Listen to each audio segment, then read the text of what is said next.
और वो कहता है तो समझ लिए कोई उसमें कोई अज्ञानता का पुट जरूर है।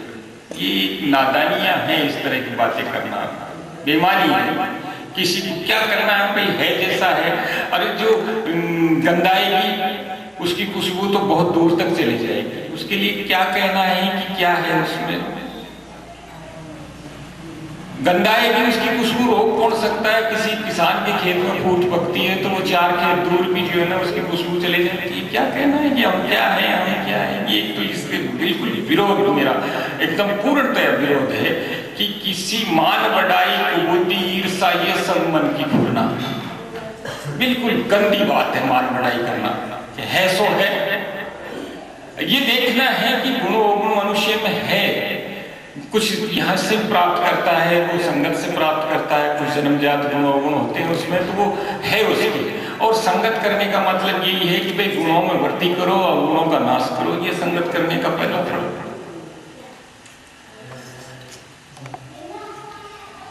अब ये प्रश्न तो यह खड़ा हो गया कि है सो तो और नहीं है सो सत्य है, तो ये तो प्रश्न ही गलत है। नहीं है सो असत कैसे, सत्य कैसे हो सकता है। एक दर्शी भेद तो है, दर्शन का भेद तो है कि क्योंकि धुंधवाद में भी दर्शन है, अज्ञानता में भी दर्शन है, वो हमें मिथ्या भासता है। पाल जैसे सीप में मोती, एक मिथ्या दर्शन है, भ्रांति दर्शन है, उसको हम सत्य मान लेते हैं तो वो मिथ्या है।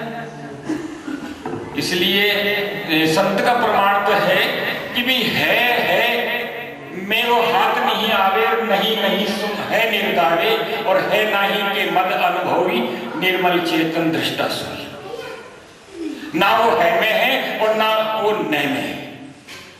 नहीं है तो उसका अस्तित्व है, कैसे कह सकते हैं कि वो नहीं है, और है तो प्रत्यक्ष है ही नहीं, उसे आप प्रत्यक्ष कर ही नहीं सकते। ये सारा दृश्य में जो संसार हमें प्रत्यक्ष दिख रहा है वो नाशवान है, वो स्थिर नहीं है, लय हो जाएगा, मिट जाएगा।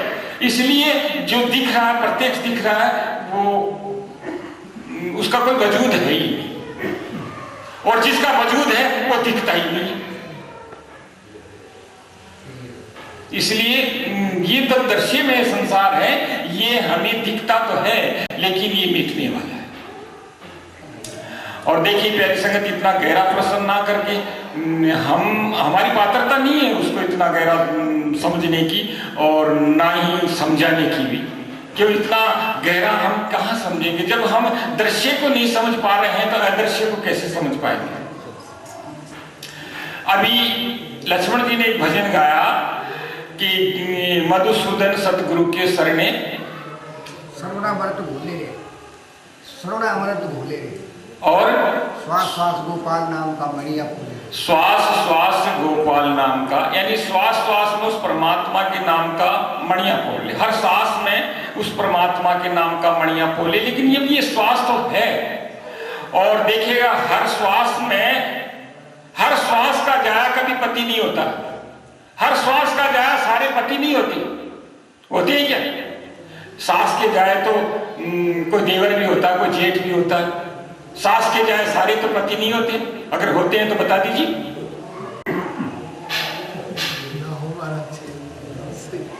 अरे सास की जाए तो है, लेकिन हर सास का जाए तो पति नहीं होता ना। वो तो कोई है जिस जो सास का जाए पति कहलाता नहीं, तो सास की जाए तो देवर जेठ घना मोहल्ला पड़ा, गांव के गांव बसे पड़े। कौन सी श्वास का जाए मतलब जो गोपाल है। श्वास तो आती जाती है, नासवान है, समझ में आ गई। ये तो पूछ लो कोई भी भाई, आगे ना समझ। अजी सांस में राम नाम का मणिया पोते हैं। स्वान तो ये कहते हैं भाई श्वास श्वास में काय को दुख पाते हो भाई।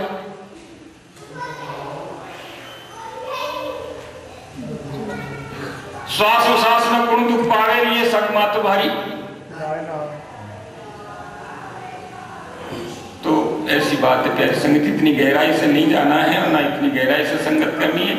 हमें संगत करने का इतना सा ही मतलब है कि ये संसार, अभी शाम को प्रकरण चला था कि ये संसार कर्मों की प्रधानता लिए हुए हैं,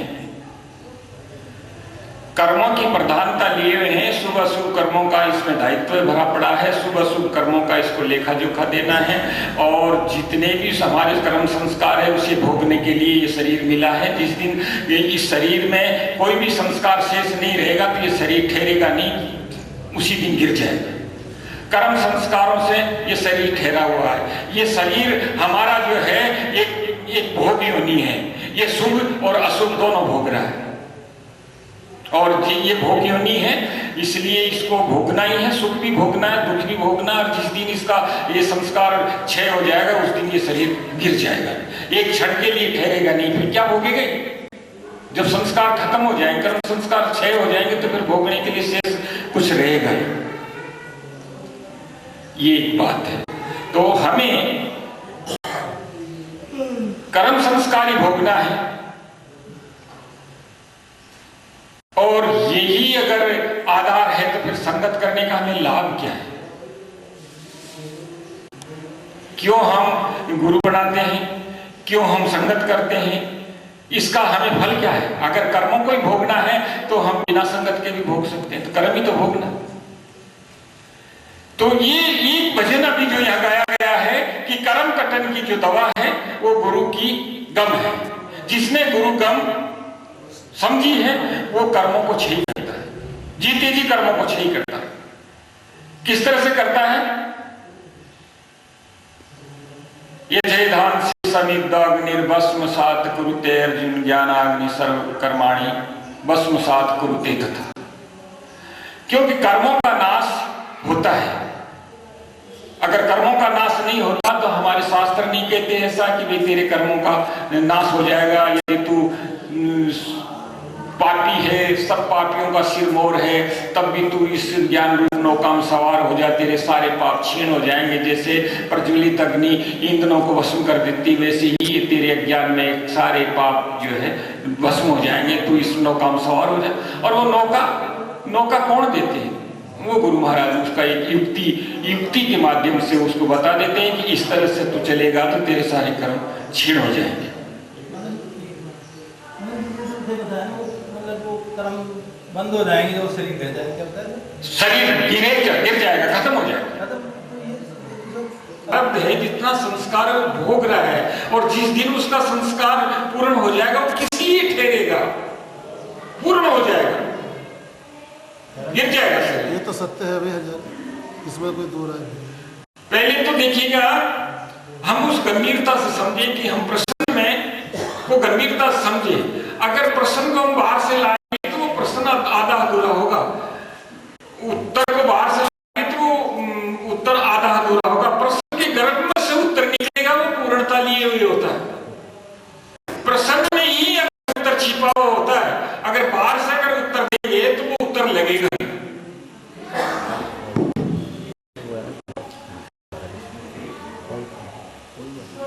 ये तो एक बात है, अभी शरीर किस लिए ठहरता है भाई? अभी शेष है इसका भोगना।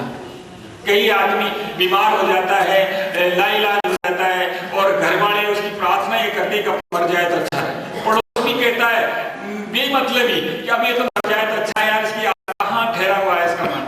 तो वो हम ला कहें कि उसका शेष है कुछ भोगना, चाहे दुखी भोगना, तो वो ठहरता है, नहीं मरता। और जिनके संस्कार खत्म हो जाते हैं ना, वो यूं गए चट कर ये भाई आज तक के संस्कार है कि बस। तो ये एक बात है। तो क्या है कि संगत जो हम इसलिए करते हैं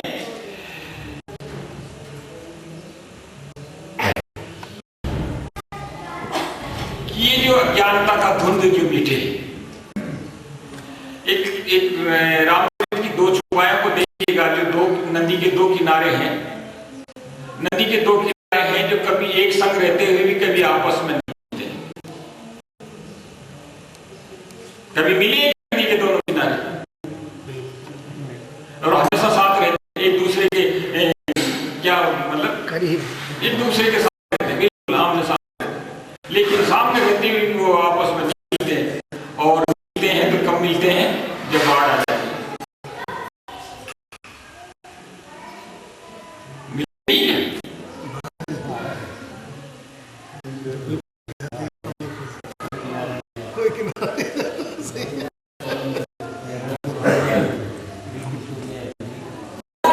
नदी के दोनों किनारे कभी मिलते भी है, अगर मिले हो तो बता दो। और जब क्या होता है,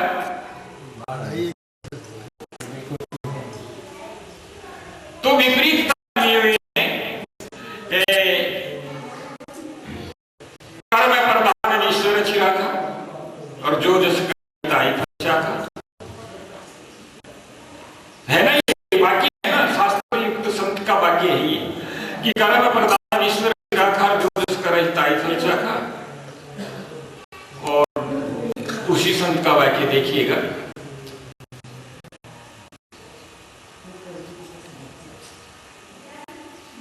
होवे वही राम रचि राखा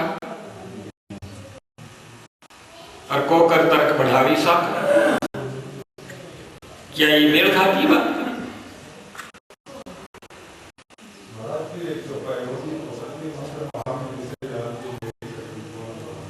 खड़े होकर बोलो बंधु।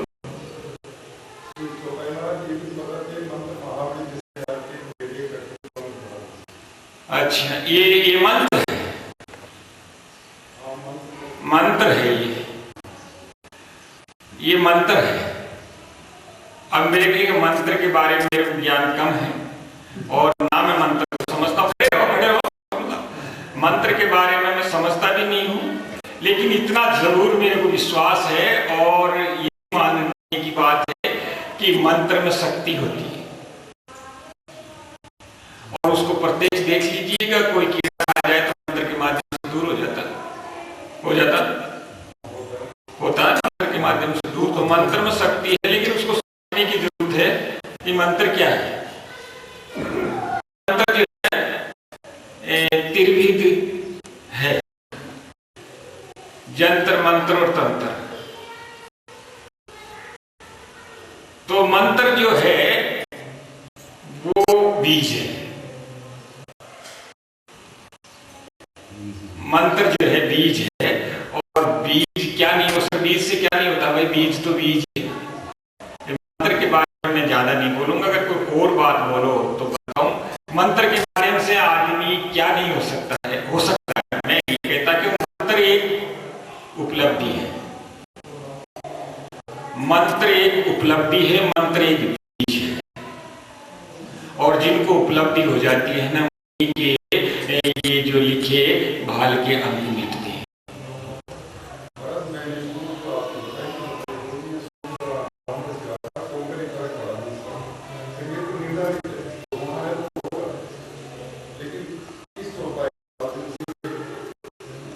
दूसरा भाग क्या है, ये सोई जो राम ने चिराखा को करी तर्क बढ़ावई साखा। इसका अर्थ क्या है? इसमें तर्क वितर्क करने की कहीं गुंजाइश नहीं है। जो विधाता ने लिख दिया, लेख जो लिख दिया, प्रारब्ध लिख दिया, वो होगा। इसमें अगर कोई भी कितना भी तर्क वितर्क करे तो टड़ाई नहीं कर सकता है। और फिर अब आपका उत्तर है कि इसको टाला जा सकता है। हाँ, आप जैसे शरणागतों ने टड़ाया जा सकता है। कैसे टाला जा सकता है? गुरु महान है, गुरु जी, और गुरु का अगर कोई जीव सहारा लेता है तो जैसे संसार रूपी सागर को तरा जा सकता है, वैसे उस कर्मों का जो अनहोने कर्मों का जो अथाह समुद्र होता है उसका क्षय हो सकता है। और जो अनहोने कर्मों का फड़का अगर क्षय हो जाता है तो प्रारब्ध अपने आप बदल जाता है। और अब देखो, आपको मैंने इसीलिए तो बुलवाया। मैं क्या कह गया कि अगर कर्म ही भोगना है हमको, तो संगत करने से मजा क्या है? तो संगत से हो सकता है। अभी ये जो चीज को कह चुके हैं ना, उसको समझ लिए। मैं कह के गया हूँ अभी कि हम संगत क्यों करते? अगर कर्म ही भोगना है, संस्कार ही भोगना है, तो हमें गुरुओं के पास जाने की जरूरत क्या है? क्योंकि हमारे जो मैंने गीता का उदाहरण दिया कि तेरे सारे कर्म भस्म हो जाएंगे, तू इस नौका में सवार हो जा। अब वो नौका ढूंढनी पड़ेगी ना हमें सरपंच साहब। यही तो मैं कह के गया हूँ, जिसी को आपने दोबारा से रिपीट कर दिया। आप ही क्या बात के समर्थन कर रहा हूँ मैं। आपने देखिए चौपाई के माध्यम से बढ़ाई बात उसके साथ। तो मैं ये कह रहा हूँ कि गुरुओं के पास जाने का मतलब क्या है कि वो विधि देते हैं जिससे कर्मों का नाश होता, संस्कारों का नाश होता। गुरु महाराज को विधि देते हैं, तो विधि कौन सी है? अब ये विधि के लिए मैंने उसको खुलासा किया था कि सास सास में राम रट, ये बीज हो गया। अरे भाई सास सास में तो राम रटे, पर हर सास में राम है कहाँ? हर सासू का जाया पति कहाँ है? ये पहचान नहीं। हर सासू का जाया तो पति नहीं होता, देवर जेठ भी होते हैं सब। मैं ये समझने की बात है, और यही मैं कह के गया हूं कि नदी के दो पाठ है, कोई लघु है कोई दीर्घ है। वो कभी एक नहीं होते सासू के जाया देवर जेठ, वो तो कभी बाढ़ आती है ना, जब संपटपाठ होता है। मान गए? अरे भाई थोड़ा समझने की बात है कि जब बाढ़ आती है तो दोनों पाठ बराबर हो जाते हैं। वहां लघु और दीर्घ नहीं रहता, वो आमने सामने नहीं रहते, कौन देवर है कौन जेठ है, वो संपट पाठ ही है फिर वो। तो इस तरह से अब वो बात तो मैं उसी जगह कह रहा हूँ, थोड़ा समझने की बात है कि हमें श्वास के साथ नहीं बचना है।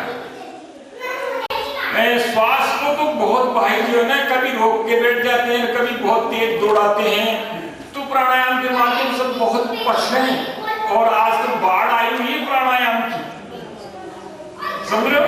आज तो योग को लोग जो है ना तराजू में तोल रहे हैं, लेकिन वो कौन सी है जिससे वो परमात्मा नजर आता है? अगर हर श्वास में परमात्मा है तो हम क्यों नहीं देख पा रहे उसको? श्वास तो हमारे पास सबके पास मौजूद है, प्राण तो हमारे पास सबके पास मौजूद है, लेकिन फिर हम वंचित क्यों हैं उस परमात्मा से? क्यों है? इसलिए है कि हम उसे पहचान नहीं पा रहे कि नहीं होठा नहीं कंठा नहीं जिह्वा सार है,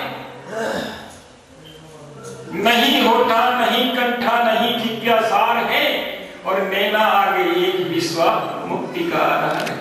कितना आप समझते हैं ना सरपंच से, इसलिए बोली भाषा कि नैना आगे एक विश्वा। अगर 20 विश्वा हो जाए तो पूर्ण हो जाए। वो संत नैना आगे एक विश्वा मुक्ति का आधार है, नहीं होठा नहीं कंठा नहीं जिह्वा सार। ना जिह्वा से सार है, ना होठों से सार है, ना कंठ से सार है। फिर कहां जाओगे? फिर कहां से बोलोगे? फिर तो अक्षर की उत्पत्ति खत्म हो जाती, तीनों जगह मिटते ही। हम अक्षर जो बोलते हैं वो होठ कंठ जिह्वा, जब ये तीनों जगह नहीं है तो फिर तो हमारे उच्चारण क्या है? फिर तो सिर्फ मतलब फिर तो ना एक ध्वनियात्मक है, कोई अक्षर तो बनेगा नहीं। बनेगा क्या? जब ये तीनों जगह से हम हट जाएंगे तो क्या अक्षर बनेगा? अक्षर बनाने के लिए हमें तीनों जगह में आना पड़ेगा। प्रश्न बिल्कुल उतना ही करो जितना हम समझे। देखिएगा मतलब भारी प्रश्न करने से हमारा लाभ नहीं होने वाला। तो हल्का करेंगे ना, हल्का प्रश्न करेंगे तो लाभ आ जाए, हमें कुछ मिल जाए। वसुधैव कुटुंबकम कहने से एक वाक्य तो बनता है, लेकिन चूल्हा नहीं जलता है। और अगर हमारी क्यारी में हमने गाजर भी बोई तो चूल्हा जल जाएगा। क्या बात समझ में आ रही बात? दोनों बातें सही है, मिथ्या नहीं है। वसुधैव कुटुंबकम भी मिथ्या नहीं है ना। कितना हमारी पात्रता को देखते हुए कि हमें हमारी योग्यता क्या है, हमारी पात्रता क्या है, हम किस श्रेणी के पात्र हैं। नाद को सुनना, नाद के सुनने से तो कीड़ा भी भ्रष्ट बन जाता है। नाद के सुनने से तो एक अज्ञानी मनुष्य भी साधु बन जाता है। शब्द के सुनने से तो हम मनमुखी जो डोलते थे मुंह आए और गुरुमुखी होकर के विद्वान कहलाते नहीं कहलाते। शब्द ही तो है, नाद माने शब्द ही तो है। अगर शब्द के सुनने से एक भंवरा जो है, एक कीट जो है भंवरा बन जाता है, शब्द के सुनने से एक गंवार, एक पशुवत प्राणी जो है गुरुमुखी कहला करके विद्वान हो जाता है, तो क्या क्या नहीं हो सकता नाद के सुनने से। नाद के सुनने से कीट पलट भरंगी बने, देह भाव छूट जाए, भरमर कहलाएंगे, साधु के संग भाई साधु कहलाएंगे। तो प्रश्न तो ये है कि संगत हम साधु की कर रहे हैं, संगत तो साधु की करनी है, संगत साधु की करने, और संगत अगर करके भी अगर नहीं सुधरे तो फिर तो कहीं कहीं कमी है। एक शराबी आदमी को शराबी बना देता है, बीड़ी पीने वाला किसी को बीड़ी पीना सिखा देता है, तो कोई व्यसन करने वाला आदमी को व्यसनी बना देता है, जुआरी सटोरिया बना देता है, वो संगत का प्रभाव उसको आ जाता है कि वो जुआरी बन जाता है, शराबी बन जाता है। और एक साधु की संगत करने में साधु नहीं बने तो फिर वो साधु, फिर कोई कमी तो है, या तो फिर वो साधु नहीं है, या फिर वो उसकी संगत नहीं कर रहा है। पारस में लिया रो गुणकाई, पलटा नहीं जो लोहा, या तो पारस नहीं ना कर रहा बिछो, गुरु मिलिया रो गुणकाई जो पलटा नहीं चेला, या तो गुरु नहीं है, नहीं चेले ने वचन नहीं झेला, उसको पहचान नहीं आई, तो कोई कमी हमें जरूर रह गई है। अगर ऐसा है तो भी, नहीं तो अगर मिल गई तो फिर मिलने के बाद तो कर्मों का क्षय होता ही होता। ये बात थोड़ी तू अच्छी नेक नीति से रहना, तू व्यसन मत करना, तू अच्छे लेन से रहना, तू घर में कमा के लाना, ये शिक्षा तो हमारे माँ बाप भी देते हैं, हमारे बुजुर्ग लोग भी देते हैं। अगर साधुओं के पास भी यही शिक्षा मिलती है तो फिर साधुओं के पास जाने का कोई मायना नहीं रहता, ये तो घर परिवार के लोग देते हैं। साधु के पास इसलिए जाते हैं कि जिसको संसारी नहीं समझता है वो साधु समझता, वो हमें वो समझ देता है। देखिएगा, एक प्रकरण है कि वो समझ देता है। एक मास्टर होता है जो शिक्षित करता है विद्यार्थी को, एक गुरु होता है जो चेले को दीक्षित करता है। तो शिक्षा और दीक्षा में अंतर क्या है? शिक्षा भी हमको अच्छी की मिलती है, दीक्षा भी हमको अच्छाई की मिलती है, शिक्षा भी हमें अच्छाई की मिलती है, लेकिन शिक्षा और दीक्षा में अंतर क्या है? शिक्षा हमें जानकारियां उपलब्ध कराती है। एक शिक्षक है, एक मास्टर है, वो हमें दुनिया भर की जानकारियां देता है, ऐसा करने से ऐसा होता है, ऐसा करने से ऐसा होता है। शिक्षक हमें जानकारियां देता है और गुरु हमें अनुभव देता है। वो अनुभव देता है और वो जानकारियां देता है। जो जानकारियों में और अनुभव में जितना अंतर है उतना शिक्षक में और गुरु में अंतर है। गुरु वो देता है जो उसने देखा है, शिक्षक वो देता है जो उसने अर्जित किया है। ये अंतर गुरु में और शिक्षक में। और ये हम जो जितनी भी जानकारियां जुटा पा रहे हैं, ये सारी जानकारियां, सारा बोझा भर रखा है हमारे सिर के ऊपर। वो फला चीज ऐसी, वो शास्त्र ऐसा, वो संत ऐसा, वो संत ऐसा, ये सारी जानकारियों का बोझा हमने हमारे सिर पर रख छोड़ा है। और अनुभव नाम की चीज से हम कौन है? क्यों कौन है? एक 5 प्रकार का आधार है। क्षिति जल पावक गगन समीरा, पंच जनित ये अधम शरीरा। 5 प्रकार का ये शरीर है दृश्य में।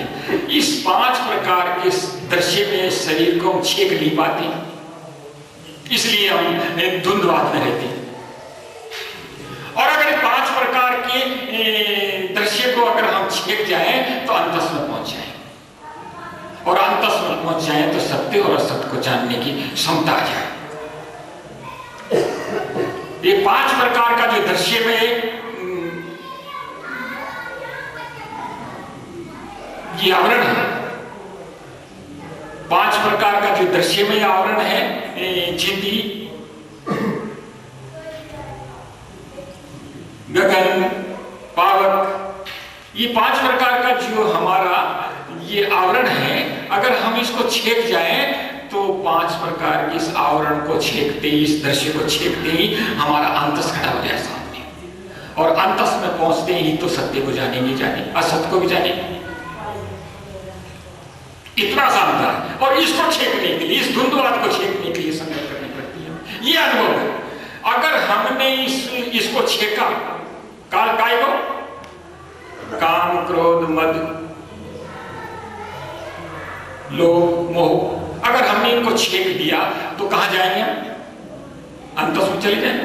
तो अंतस हमें निर्णय करने की क्षमता देगा, तुझे ये करना है, तुझे ये नहीं करना है। अंतस ही तो देगा। अंतस से तो आवाज आएगी, वो सत्य की आवाज है। अंतस से तो आवाज आएगी, तो ऐसा मत कर, ऐसा कर।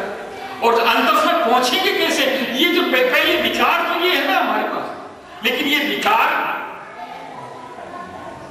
को छेकने के लिए हमें क्या करने की जरूरत है? एक संकल्प की जरूरत है। मैं इनको छेक जाऊंगा, मैं इस नदी को पार कर जाऊंगा तो शायद मैं आगे बढ़ जाऊंगा। तो ये छेकने की क्षमता हमें अगर नहीं भी आती है तो गुरु महाराज की शरण में जाते हैं, तो गुरु महाराज हमें एक सरल सा और हमारी योग्यता के अनुसार हमारे पे उपकार करते हुए एक मार्ग देते हैं, एक यम नियम का मार्ग देते हैं कि जाओ। तो ये छोटे छोटे नियमों से अगर तू गुजरेगा तो तेरे में इच्छा शक्ति प्रबल हो जाएगी, तेरे में दृढ़ता आ जाएगी। तो क्या है? सत्य का व्यवहार करना यम का लक्षण। सत्य, अहिंसा, अस्तेय, ब्रह्मचर्य, अपरिग्रह, अगर तू इन व्रतों को धारण करेगा तो शायद इस मंजिल को पा जाएगा। सोच, संतोष, तप, स्वाध्याय और शरणागति, अगर तू इन नियमों को झेल लेगा तो तेरे लिए योग्यता आ जाएगी तो उसको पाने की। तो यम और नियमों से जो साधक गुजरता है वो पात्र हो जाता है, और जो यम और नियमों से नहीं गुजर के सीधा ही सड़ना चाहता वो कहीं अपने दांत हाथ तुड़ा लेता है, गिरता है। कोशिश करता हूं डाउन करने की, होता लेकिन अंत क्या होता है? गिर जाता है। क्यों गिर जाता है? कि वो उसमें वो पात्रता ही नहीं। अजी हाई जंप और लॉन्ग जंप तो वही लगाएंगे ना कि अभ्यासी होते हैं। बिना अभ्यास के अगर लॉन्ग जंप और हाई जंप लगाओगे तो गिरोगे नहीं, क्या गिर जाओगे। तो सरपंच साहब प्रश्न तो संगत का करना चाहिए। मैं तो एक बात कही है मेरे हिसाब से कि इतना अंतर होता है एक योगी में और एक व्यवहारिक दृष्टिकोण में, और एक योगी के दृष्टिकोण में जमीन आसमान का अंतर होता है। योगी नहीं चाहता है मरना, और ये संसार उसको मारता है। योगी कुछ दिन जीना चाहता है और ये संसार उसको मारता है या उसको भगाता है। क्यों भगाता है? मेरे गुरु महाराज ऐसे हैं जी, मेरे गुरु महाराज ऐसे हैं जी, उसकी मान बढ़ाई करके ऐसा उसको छड़ा देते हैं जो वो देखता है कि यार तेरे पास इतनी पूंजी तो है नहीं, ये तेरे को जबरदस्ती के डूंगर पे छड़ा दिया कि छड़ जा बेटा बांस पे, तो या तो तू बांस पे से पगले कहीं और ये मतलब ये मरना हकीकत में मरना। अरे जीने तो कुछ दिन याद होगी, नहीं तो किसी को पता लग जाएगा ना सरपंच साहब के पास इतनी पूंजी है, तो एन केन में कहीं आ जाएंगे सरपंच साहब राजी से दोगे, बेराजी से दोगे। ऐसा ही बाबा जी के पास आ जाएगा, बाबा जी तेरे पास कुछ बताया, माल निकाल। तो माल चाहे वो पूंजी ना हो, रुपया ना हो, करामात होगी यार, करामात नहीं होगी तो यार फिर सच्चाई बता दी वो होगा। तो मरना मारना क्यों चाहते हो बाबा जी को बताया कर करके? तो इस तरह की मान बढ़ाई ये व्यवहारिक दृष्टिकोण नहीं है योगी के लिए। ये इस तरह से यूं समझो कि विष है, और ये अगर चाहने की चीज मांगी योगी से, अगर है तो देंगे, नहीं है तो और करेंगे संगत, और संगत करेंगे तो वहां से प्राप्त करेंगे। कोई तो है ना, क्योंकि अभी तो बीज तो कभी नाश होता ही नहीं है ना। सत का अब मन खबर पड़ी आत्म की, सत असत का निर्णय करके तोड़ी कल्पना होगी। अब मन खबर पड़ी आत्म, तो आत्म क्या है, अनात्म क्या है, साकार क्या है और निराकार क्या है? प्रश्न है कि हम निराकार के उपासक हैं, तो हमें पूछेंगे भले मानस निराकार का उपासक कौन नहीं है? और कहेगा हम तो साकार की पूजा करते हैं। तो अब प्रश्न ये हुआ कि साकार की पूजा कौन नहीं करता है? सारा संसार तो 5 तत्वों को ध्यान है, 5 तत्व ही तो साकार है। कोई जड़ को ध्यान रहा है, कोई भूमि को ध्यान रहा है, कोई अग्नि को ध्यान रहा है, कोई पवन की पूजा कर रहा है। कौन नहीं है साकार का पुजारी और कौन नहीं है निराकार का पुजारी? निराकार क्या है? ये साकार तो पंच तत्व जो हमें दिखते हैं और निराकार वो आत्मा है जो हमें दिखती नहीं है। ये इतना सा ही तो भेद है। साकार क्या है?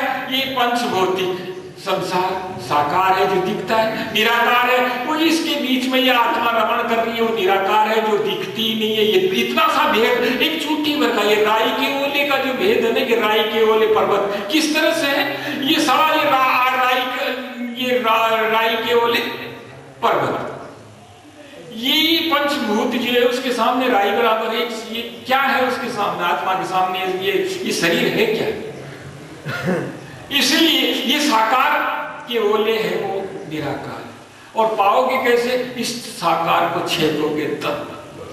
क्या छेदा तुमने, क्या छेदा, क्या पार किया, क्या पार किया? इसको तुम पार करते जाओगे तो निराकार तक पहुंच जाओगे। जब साकार को पार करने की क्षमता नहीं है, साकार को देखने की क्षमता नहीं है, तो निराकार को कब से देख लिया तुम, कब से पुजारी होगी निराकार की? भली बात है। तो सारी दुनिया साकार की पूजा कर रही है, सारी दुनिया निराकार की पूजा कर रही है। निराकार और साकार का भेद जो है भ्रांति फैला रहा है। अरे भले मानस और साकार शरीर को कहते हैं और शरीर में निराकार आत्मा रूप है, वो दिखती नहीं है, साकार दिखता है। नख से लेकर के शिका तक, शिका से लेकर नख तक, मतलब पूरा शरीर देखने आता, आंख, नाक, कान, हाथ, पैर सब दिखती, ये साकार है। और ये किसके पीछे ठहरे हुए हैं? वो निराकार है, वो दिखता नहीं है। ये खोज उसी की है कि जिसने खोज लिया उसने पा लिया, और जिसने नहीं खोजा तो वो चाहे कैसे भी करो, वो उसकी एक ही गति है, भाई प्रभु तू ही जाने, तू हमें पार लगा दे। वो उसकी अगर वो ये भाव भी आता तो वो भी उससे थोड़ा बहुत उसका भला होता है, क्योंकि वो उसका ये है कि भाई मैं नहीं जानता, मेरी तो तेरे से ही गति है, तो वो शरणागत हो जाता है, तो उसका भी बेड़ा पार हो जाता है। ऐसा नहीं कि कोई युक्ति नहीं जानता है, कोई मार्ग नहीं जानता तो उसको नहीं मिलता, अनायास भी चल पड़ता है तो वो उसके संस्कार, उस प्रभु की दया वो उसको मंजिल तक ले जाती है। तो मैं तो समझता हूँ कि आज साकार निराकार का शायद भेद आपको बिल्कुल स्पष्ट मालूम होगा, है क्या?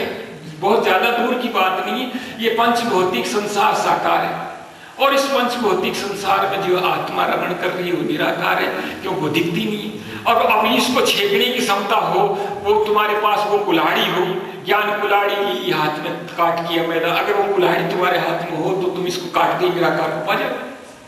देख लो कि जो दिखता नहीं है उसको देख लो।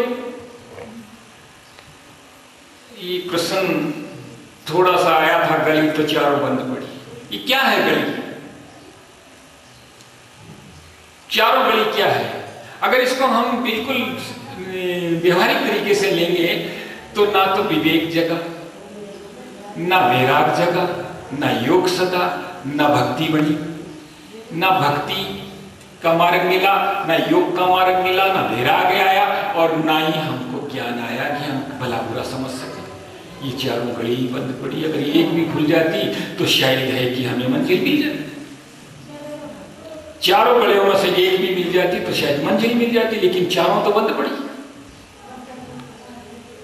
ना जागृत को समझ पाए, ना सपने को समझ पाए, ना सुसोपति को समझ पाए। और जब जागृत सपन सुसोपति नहीं समझ पाए तो जो अस्थिर अवस्था उसको कैसे समझेंगे?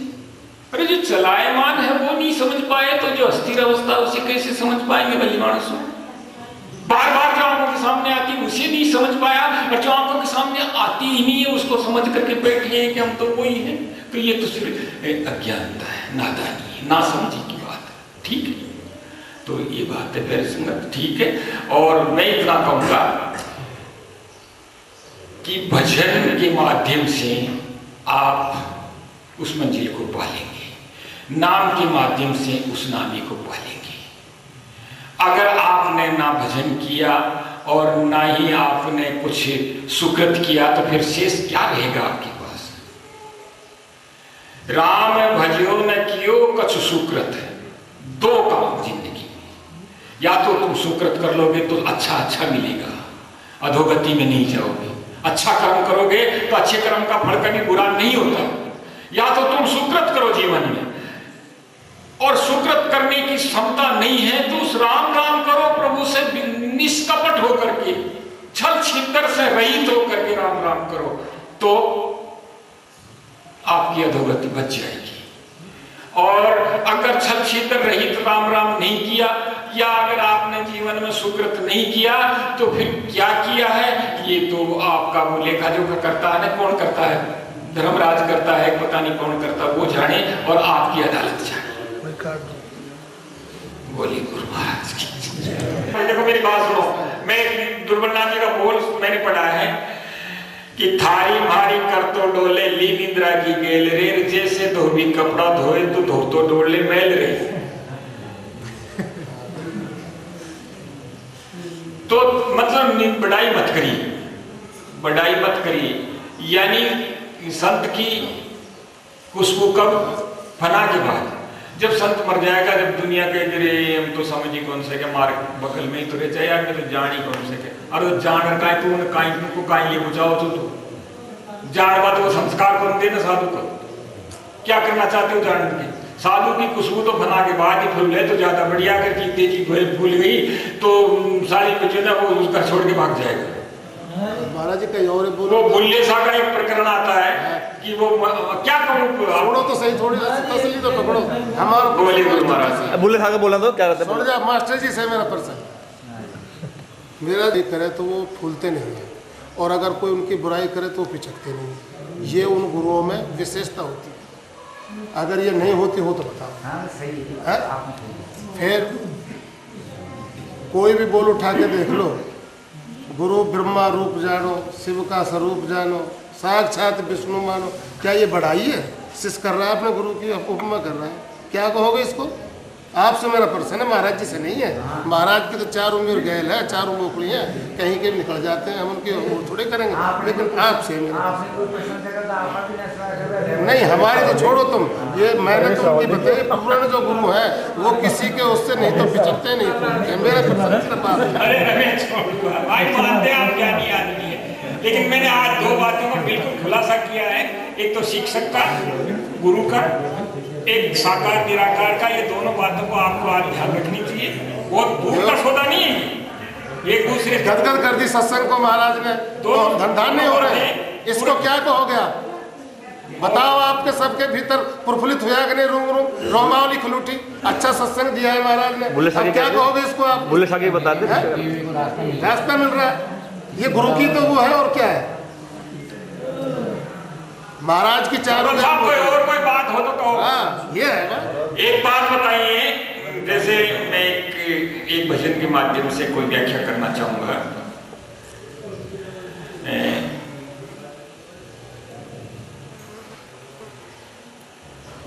सदगुरु 5 सार्थन दीनी जा में हीरा औंदा, और जत मत से पाओ थे हीरा बैठो जल में औंदा। सद वे सार बिना सब भूंडा, मतलब भोंडा वाला हल्का, सार बिना सब भूंडा, के सतगुरु सार समझ नहीं पावे ऐसे फिरे नर भोंडा। साध वे सार बिना सब झूंडा, सार बिना सब झूंडा, सतगुरु सार समझ नहीं पावे ऐसे फिरे नर भूंडा। तो झुंडा होता तो खेत में ही, और किसान ही बहता उसको। झुंडा अपने आप नहीं होता है, किसान ही बहता है उसको, वो ही उसके बाजो सब लगाता है। लेकिन झुंडा हो जाता तो वो अंदर ही अंदर गांठ बन जाती है, ऊपर उठता ही नहीं होता है, वो झुंडा ही तो होता है। उससे क्या हम फल की आशा करेंगे? उससे फल की आशा नहीं कर सकते झुंडा से, और वो झुंडा हमारा ही पाया हुआ है। तो बिना सार के हमारे श्वास भी झुंडा, बिना सार के वो किसान का फल है वो भी झुंडा, बिना सार के हमारी प्राण भी झुंडा, वो भी उलझ जाती है तो वो भी झुंडा ही, श्वास उलझ जाती तो वो भी झुंडा ही, खेती में हमारा पौधा उलझ जाता तो वो भी झुंडा ही। बिना सार के सारी दुनिया झुंडी, क्या करें?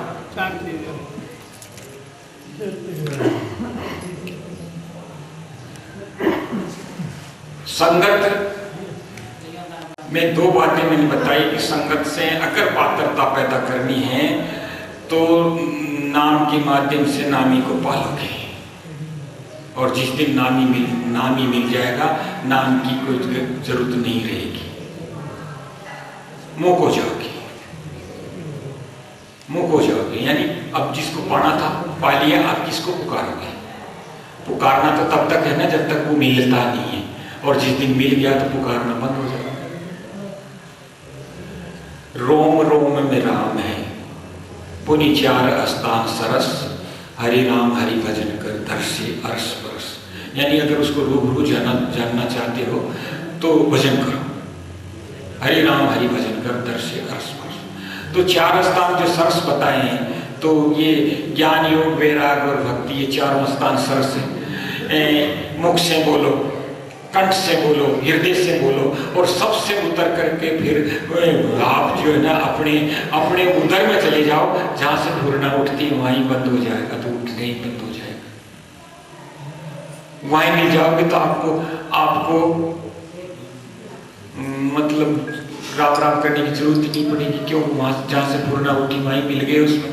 मठ साहब, एक सरपंच साहब, एक ध्यान देने की बात यह है कि हमारे जो दो पलड़ों पे सारा संसार तुलता है, उसमें कितना ही वजन मान लो, हमारे कांटे पे ऐसे कितने 1 कुंटल का कांटा है, और 1 कुंटल वजन इधर लटका दो और 1 कुंटल वजन इधर लटका दो, वो कांटा कितना सा हो, बाल के बराबर, वो भूख से हिलता है।